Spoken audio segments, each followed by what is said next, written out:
I had exactly one job the morning of my wedding: get dressed. That's it. Everything else, the flowers, the venue, the guests, the music, all of it had been handled. All I had to do was put on my suit, help my soon to be wife get to the altar, and say two words in front of everyone we loved. But when my fiancé went to get her dress that morning, it wasn't there. And the only person who had been alone in that room the night before was my sister. Let me back up, because none of this makes sense without context. My name doesn't matter. What matters is that I grew up in a house where my sister, Dana, was always the center of everything. Not because she demanded it, at least not openly, but because she was the kind of person who made herself necessary. She was funny, she was warm, she knew how to read a room. At family dinners, she was the one telling the stories. At funerals, she was the one everyone leaned on. She had this quality that made people feel like she was the glue holding the whole family together. And honestly, for most of my life, I believe that. She's 4 years older than me. Growing up, she was my protector in a lot of ways. When things got hard at home, and they did sometimes, she was the one who'd come sit on the edge of my bed and talk until I fell asleep. She was the person I called first when something happened, good or bad. She knew things about me that no one else did. So when I met Claire, my fiancée, the woman I was going to marry, I introduced them almost immediately. I wanted Dana's approval, not because I needed it exactly, but because it mattered to me. Claire and Dana were going to be family, and I wanted that to start right. The first few months were fine. They were polite, warm even. They texted sometimes. Dana told me she liked her. Claire told me she thought Dana was a lot of fun. But there were moments, small things I noticed and filed away without really examining. Dana would make offhand comments, nothing sharp enough to call out, just these little observations. She seems like she needs a lot of attention. Or, I'm just saying, you two are very different people. Or once, after a family dinner, do you ever feel like she holds back around us? I brushed it off. Dana had opinions about everyone. That was just who she was. What I didn't realize, what I wouldn't understand until much later, was that Dana had never once been happy for me. Not really. Not in the way that costs you something. I proposed to Claire on a Thursday evening in November. Nothing elaborate, just the two of us, her favorite restaurant, a ring I'd been carrying around in my jacket pocket for 11 days because every time I tried to do it, something interrupted me. That night, nothing interrupted us. She said yes before I even finished the sentence. I called Dana from the parking lot. She screamed. She cried. She said, "I knew it, I knew it, I knew it." She said Claire was perfect and she was so happy for us, and she couldn't wait to be there when we got married. In the weeks that followed, she inserted herself in the planning in a way that felt natural at the time. She had opinions on venues. She had connections at a florist she'd used for a friend's event. She wanted to help Claire find a dress. "I have such a good eye," she said. And it was true, she did. Claire was gracious about it, more gracious than I would have been. She let Dana come to 2 of the dress appointments. She asked for Dana's opinion on centerpieces. She included her. But something shifted, and I only recognized it in hindsight. Dana stopped being helpful and started being present in a different way. She would offer suggestions, and then, when they weren't taken, grow quiet in a way that filled the room. She started having separate conversations with Claire, long ones, about what I didn't know, that Claire would describe afterward as fine, but never elaborate on. When I asked Dana how things were going with Claire, she'd say, "Great, we're getting close." But her tone had something in it I couldn't name. About 3 months before the wedding, Claire came home one evening and sat down on the couch without taking off her coat. She just sat there. I asked her what was wrong. She said, "I think your sister doesn't want this wedding to happen." I told her she was wrong. I told her Dana was just intense. That was just how she was. I told her she was reading into things. Claire didn't argue. She just said, "Okay," and went to change her clothes. I should have listened. I should have asked more questions. I didn't. The rehearsal dinner was the night before the wedding. The venue had a suite upstairs where Claire and her bridesmaids were going to stay overnight. The dress was there, the shoes, everything she needed for the morning. It was a practical decision. No driving across town in the chaos of the next day. Everything in one place. Dana had been at the rehearsal. She'd done the walk, said the reading she was supposed to say, been photographed and toasted and celebrated as the sister of the groom. She hugged Claire. She told her she looked beautiful. She gave a speech at the dinner that made half the room cry, myself included.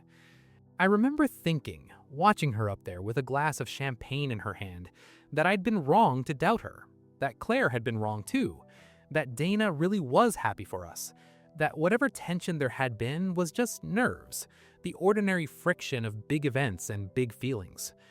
Dana asked to see the dress before the night was over. Claire showed her. Of course she showed her. Why wouldn't she?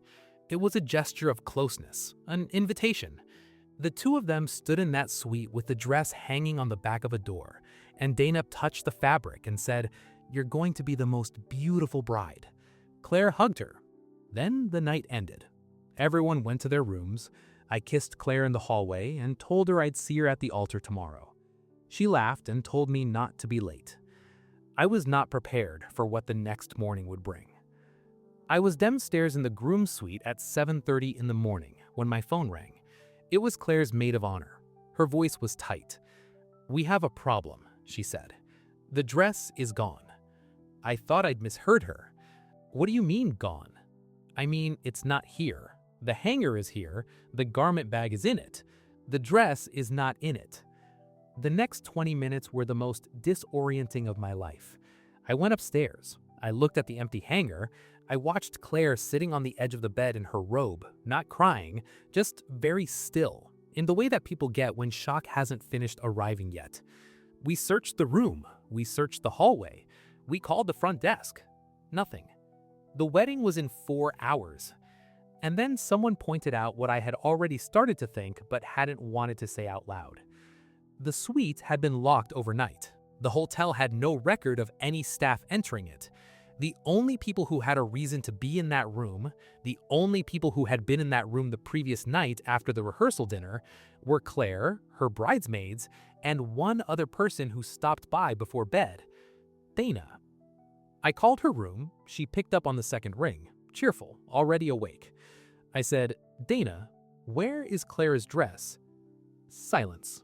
Not long, maybe 3 seconds. But it was the wrong kind of silence. Not the silence of someone who doesn't understand the question, the silence of someone deciding what to say. "What are you talking about?"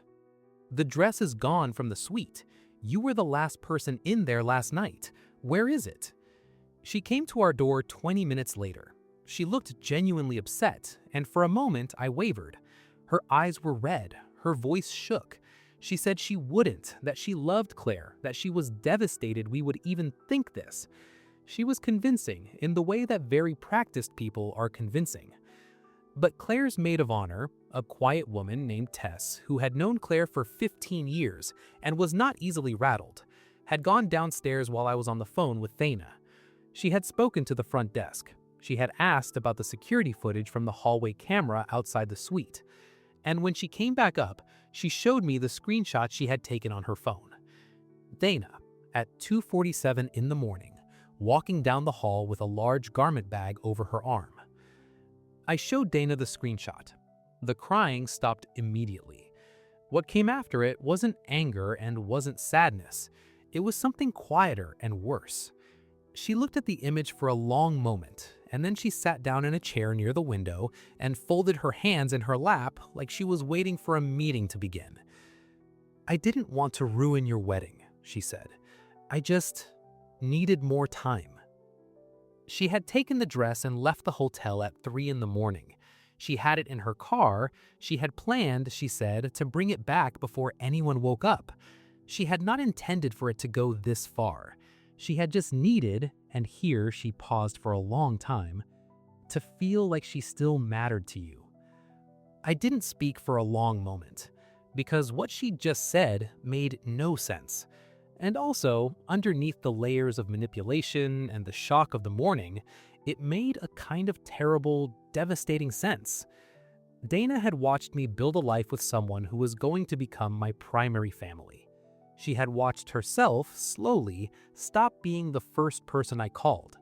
She had watched Claire step into a role, not the role of enemy, but the role of person closest to me, and she had not been able to bear it.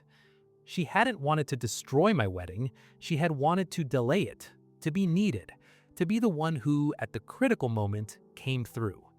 She made a plan that required her to be the hero. The problem was she forgot to plan for getting caught. The dress was back in Claire's hands within 45 minutes. The wedding was delayed by 1 hour and 32 minutes. Most of our guests never knew why. We got married in the late afternoon light, with the ceremony pushed back and the dinner running long into the evening. And Claire was the most beautiful person I had ever seen. And when I said those 2 words at the altar, I meant them down to the bone. Dana was not there for any of it. I had asked her to leave before she handed over the dress. She did not argue. She walked out of the hotel in the mid-morning and drove away and did not come back. That was 2 years ago. In the time since, Dana and I have spoken 4 times.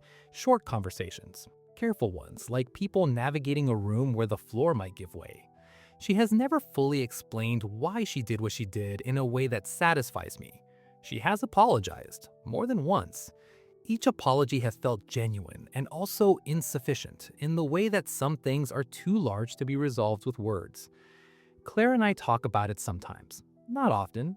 She does not hate Dana, she feels something more complicated than hate, which is pity mixed with anger, mixed with a sadness for what our family could have been. That mix is hard to carry, and I respect her enormously for carrying it without letting it poison what we have. What I've come to understand is this. People who love you can still hurt you in the worst possible ways. Not because they don't love you, but because love that hasn't learned to coexist with someone else's happiness becomes something distorted, something that acts on its own behalf disguised as care. Dana thought, I think, that she was protecting something, that she was keeping a version of our family intact that she needed to exist. She was wrong. She was catastrophically and unforgivably wrong in how she acted on that feeling. But understanding where something comes from doesn't mean you have to let it back in. The hardest part isn't the dress. The hardest part isn't even the betrayal, which was enormous. The hardest part is that I still miss my sister. I miss the person I thought she was. I miss the late night conversations and the way she could make a room laugh, and the safety of knowing that someone who had known me my entire life was, in her way, watching out for me. That person still exists, somewhere, but I can't find her right now, and I'm not sure I'm supposed to be looking. If you've ever had someone you loved do something that changed everything, you know exactly what this silence feels like. Leave a comment below. Would you have forgiven her? I genuinely want to know where people land on that. And if this story hit something for you, hit that subscribe button. Stories about family, about secrets, about the moments that divide time into before and after. I'll see you in the next one.